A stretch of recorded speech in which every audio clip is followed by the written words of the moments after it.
Cambodia just fired rockets into Thai border towns. Thailand struck back with deadly air raids. Civilians scrambled for safety as the region plunged into chaos. The world's eyes were glued to Southeast Asia's sudden war. But what if that distraction was exactly what Beijing was waiting for? Tensions have flared before. Military drills, airspace violations, naval standoffs. But what if one day it doesn't stop at drills? What if China makes its move? Not with words, but with war. This is the story of what happens next, when one island's fall brings the world to its knees. Welcome to Doomsday Broadcast. Today we ask, what if China invades Taiwan?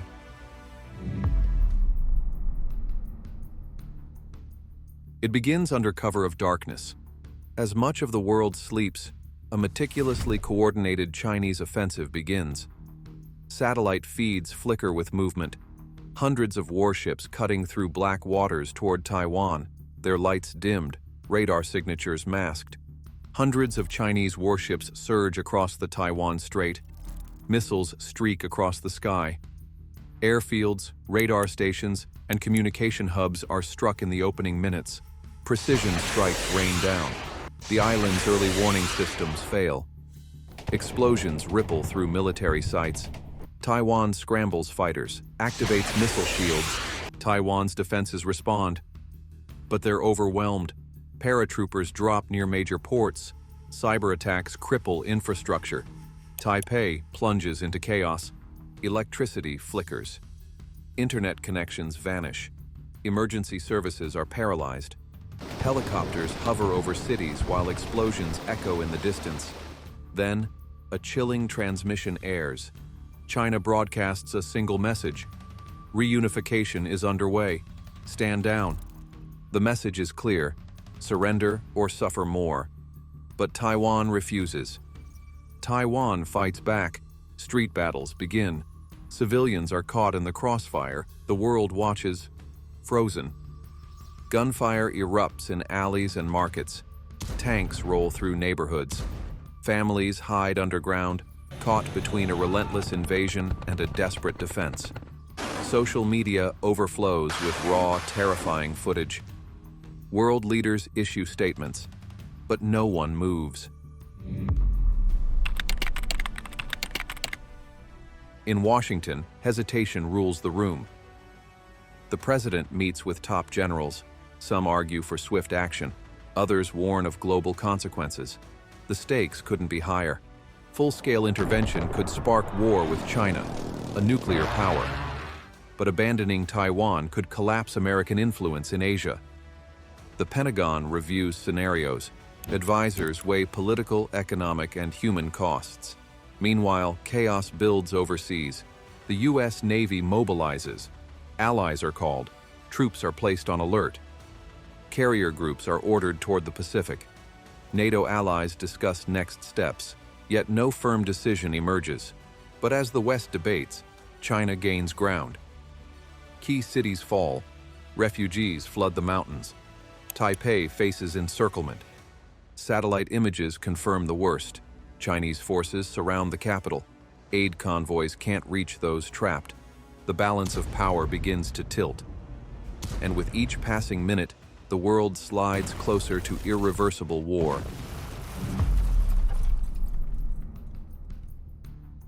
Japan scrambles its forces. Fighter jets roar into the sky. Defense systems come online.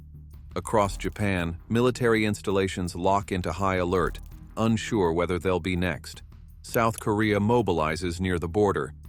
Armored units roll into position. Troops are deployed to forward bases. Memories of past conflicts resurface as the Korean peninsula braces for impact.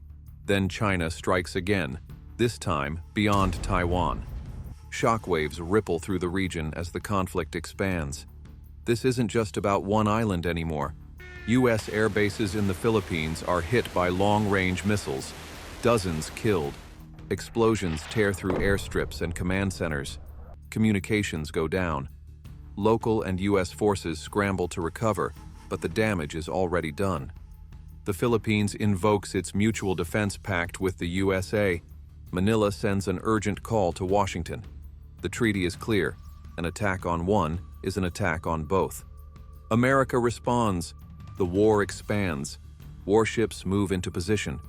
Airstrikes are authorized. The US enters the fight, and Asia's fragile peace shatters. What started as an island invasion is now a Pacific war. Every nation watches anxiously. Some brace for war, others prepare to pick a side. The map of Asia is being redrawn in real time, with blood.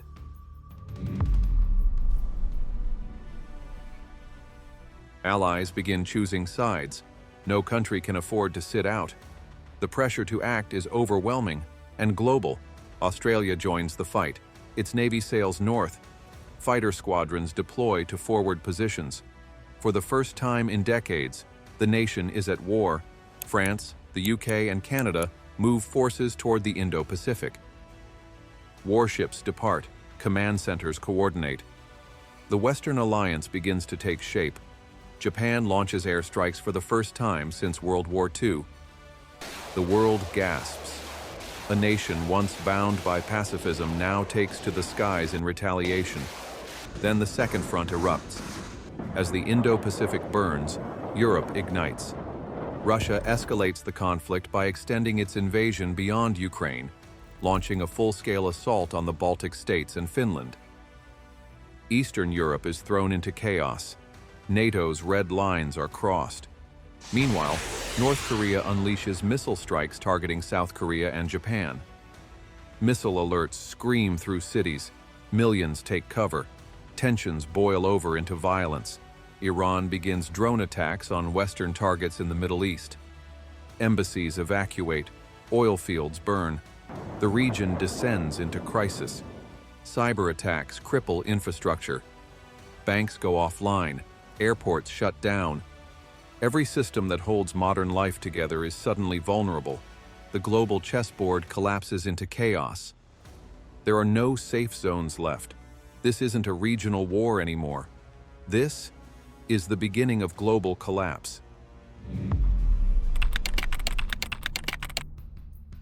No one calls it World War III, but that's what it is. As diplomatic channels collapse and alliances harden, the final barrier breaks. Battles ignite on land, sea, and air. There are no front lines anymore, just endless targets. Naval carrier groups clash in direct combat. Missiles arc over oceans, lighting up the night. Destroyers sink into the deep as air wings engage in brutal mid-air dogfights. Urban centers come under heavy bombardment. Skyscrapers collapse. Fires spread across entire districts. Civilians flee, but there's nowhere left to run. In the skies over Tokyo, Seoul, and Los Angeles, missiles race to intercept incoming warheads in a deadly aerial battle. The atmosphere itself becomes a battlefield. Every second counts. Every interception prevents disaster until one slips through. Satellite networks fall. Internet grids go dark. Nuclear submarines vanish beneath the seas. Global coordination disintegrates. No more communication. No more clarity. Just silence and suspicion. Riots erupt. Gasoline runs out. Famine looms. With supply chains severed, chaos spills into every nation. Supermarkets are emptied. Cities turn on themselves. The world is at war, everywhere, all at once.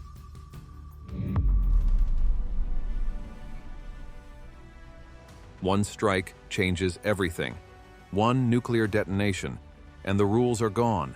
No more restraint, just escalation. A tactical nuclear detonation near a US base. China calls it measured. The world holds its breath, but it's too late. The US retaliates, this time with real force, and strikes Shanghai. A city vanishes. The signal is clear. No more warnings. Then, Russia retaliates with its own nuclear launch. London is wiped off the map, erased in an instant. In response, France unleashes nuclear strikes targeting Novorossiysk and Kaliningrad. North Korea launches on Japan. India and Pakistan prepare for mutual annihilation. Regional grudges ignite, ancient enemies awaken. Deterrence fails. Missiles fly across the globe. Cities vanish in white light. And the countdown to extinction begins.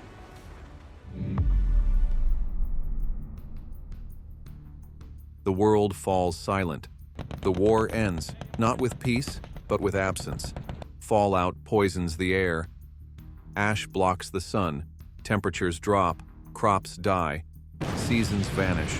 The planet shivers beneath gray skies. Nuclear winter covers the earth. Food runs out. Water turns to dust. Entire continents become uninhabitable. Survivors burrow underground, starving, desperate, forgotten. Billions are gone. What's left is a world without nations, without light, without hope. It started with a long-standing dispute over one island, but in the end, it took down the entire planet. This was Doomsday Broadcast. Subscribe to prepare for the unthinkable. And remember, the end is always closer than it seems.